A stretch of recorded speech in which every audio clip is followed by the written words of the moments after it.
আজকে টমেটো আর পেঁয়াজ দিয়ে সাগরের পুঁটি মাছ ভুনা করতেছি।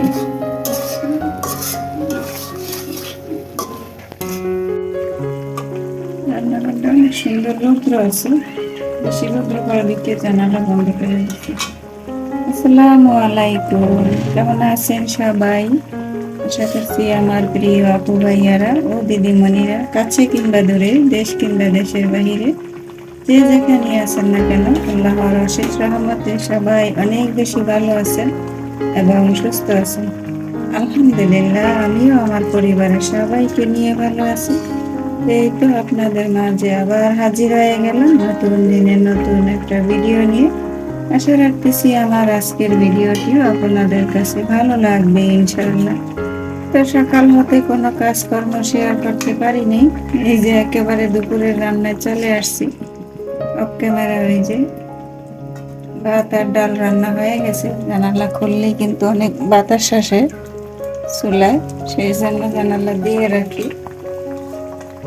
এই তো এখন এই যে সাগরের পুঁটি মাছ টমেটো দিয়ে একটু ঝোল ঝোল করে রান্না করে নিলাম। রান্না বান্না শেষ, এই যে এখন গোসা মাজায় লেগে পড়লাম। দেখুন অবস্থা কি, এতটা নোংরা মানুষ কিভাবে থাকতে পারে। উনি মনে হয় কখনো কোনো দিনই মনে হয় ডিপ ক্লিন করা তো দূরের কথা, মনে হয় একটু নর্মাল ভাবে ও পরিষ্কার করেনি। দেখুন কি অবস্থা। গতকালকে এক সাইড পরিষ্কার করছি, আজকে এই তো অন্য সাইডটা পরিষ্কার করে নিতেছি। এই তো সামান্য একটু ভিম সাবান আর লিকুইড যেটাই হোক না কেন নিয়ে একটু ঘষা দিলেই কিন্তু এগুলা উঠে যায়। এগুলা তেমন কোনো পরিশ্রম না, তবে হচ্ছে কি অনেক দিন হয়ে গেছে তো, 2 বছর 2.5 বছর ছিল নাকি উনি। তো এখন আমার কিন্তু ঘষতে একটু টাইম লেগে যায়, হাত ব্যথা হয়ে গেছে। এই যে আজকে কয়দিন ঘষতে ঘষতে প্রত্যেকটা রুম, একটা রুম না প্রতিটা রুম দরজা সব নোংরা। এগুলো তো আমার সহ্য হয় না। আমার হেল্পিং হ্যান্ড নেই, কিন্তু তারপরেও আমি নিজের কাজ নিজে করতে ভালোবাসি, যত কষ্টই হোক, আর সেটাই করছি। এই যে দেখুন, আমি যত জায়গায় ভাড়া থাকি আমি মনে করি এটা আমার বাসা, কারণ আমি টাকার বিনিময়ে থাকি, আমি পরিষ্কার পরিচ্ছন্ন থাকবো। আজকে টাকা দিতে পারবো না, আমাকে তো কেউ বাসায় রাখবে না। আর বাসা যদি পরিপাটি সুন্দর না হয় সেখানে মানুষ থাকতে পারে বলুন তো? আমি তো পারি না, আমার কাছে এইসব একদমই ভালো লাগে না। তো এর জন্য এই যে যতটা কষ্টই হোক আমিও করি, নিপাও করে। কেউ কিন্তু বসে থাকে না, সবাই ভাগাভাগি করে এই কাজগুলো করছি। তবে খুবই খারাপ লাগছে এতটা নোংরা দেখে। তবু করার কিছু নেই, কি আর করব, মানুষ তো সবাই সমান হয় না।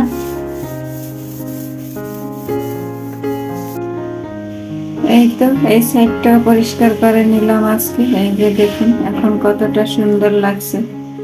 আসলে কাজ জানলে কি অপরিষ্কার থাকা যায় বলুন তো? আবার কিছু কিছু মানুষের অভ্যাসও আছে যে বেশি একটা পরিষ্কার করতে চায় না, ওই মাঝখান থেকে কোনো রকম রান্না বান্না খাওয়া দাওয়া এই পর্যন্তই শেষ। কিন্তু আমি সেটা পারি না। আমার সবাই আগে হচ্ছে কাজকর্ম, ঘর দরজা সব কিছু সুন্দর পরিষ্কার পরিচ্ছন্ন থাকবে, পরিপাটি থাকবে, তারপরে হচ্ছে আমার খাওয়া দাওয়া রান্না বান্না।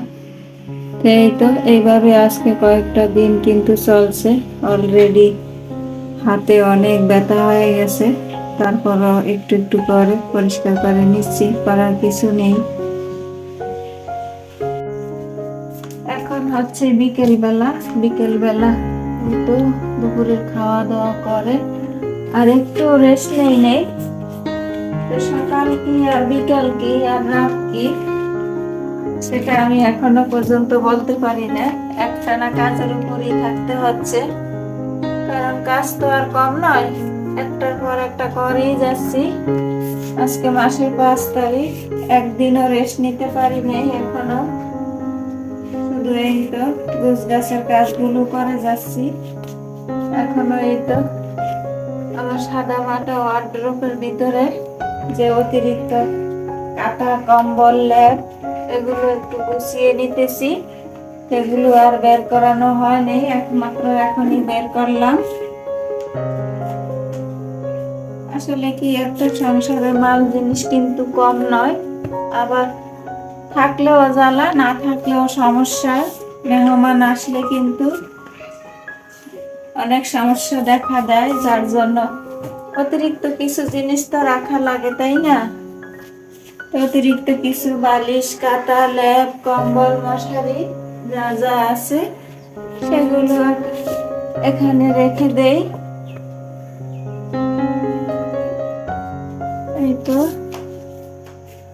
সবকিছু একে গুছিয়ে নিলাম।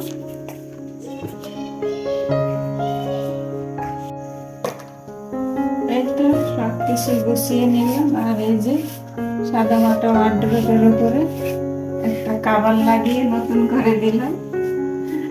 একটা ঘরে একটা কাপড়ের অংশ ছিল, সেটাই আমি এই যে ওয়ার্ড্রোবের উপরে ব্যবহার করছি।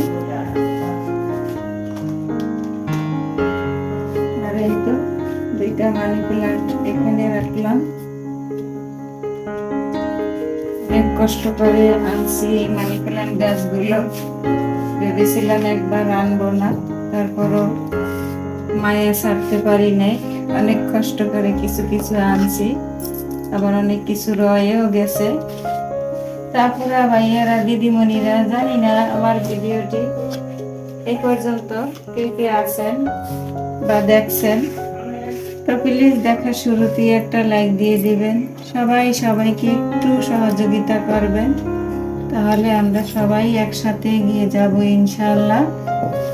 আর আমি কিন্তু ওই যে বললাম না, আমার ফোন নাই থাকার কারণে সবার ভিডিওগুলো কিন্তু আমি টাইম মতো দেখতে পারি না। মেয়ে কলেজে যায়, কোচিংয়ে যায়, যতটুকু বাসায় থাকে, যতটুকু সময়, ততটুকু সময়ের মধ্যে যতটুকু সম্ভব আমি আপুদের ভিডিও দেখার চেষ্টা করি। তো কেউ আমাকে ভুল বুঝবেন না, আর আমার পাশে থেকে চলে যাবেন না, সবাই আমার পাশে থাকবেন। তো একটা ফোন কিনতে গেলে দেখা যাবে এখন 20,000 থেকে 25,000 টাকা চলে যাবে। তো আমি বর্তমানে এমনিতেই একটু সমস্যার মধ্যে আছি, যেহেতু কিছুদিন আগে আমার শাশুড়ি মারা গেছে, তারপরে আবার এই যে বাসা চেঞ্জ করলাম, অনেক একটা ঝামেলার মধ্যে আছি। তো সেই ক্ষেত্রে একটু দেরি হবে আমার ফোন নিতে। তারপরে ভাইয়ারা সবাই আমাকে একটু সাপোর্ট করবেন। আমি কিন্তু অনেক কষ্ট করে ভিডিও বানাই, আর তাছাড়া আমার বাসার ওয়াইফাই রাউটারটাও নষ্ট হয়ে গেছে, এমবি কিনে তারপরে ভিডিওটা তৈরি করি। তো সেদিক থেকে সবাই আমাকে একটু সাপোর্ট করবেন, সবাই যেন মিলেমিশে কাজ করতে পারি। আর আমার আজকের ভিডিওটি এই পর্যন্তই। দেখা হবে আবার নতুন কোনো ভিডিওর মাধ্যমে। সেই পর্যন্ত সবাই ভালো থাকবেন, সুস্থ থাকবেন, নিরাপদে থাকবেন। আল্লাহ হাফেজ। আসসালামু আলাইকুম।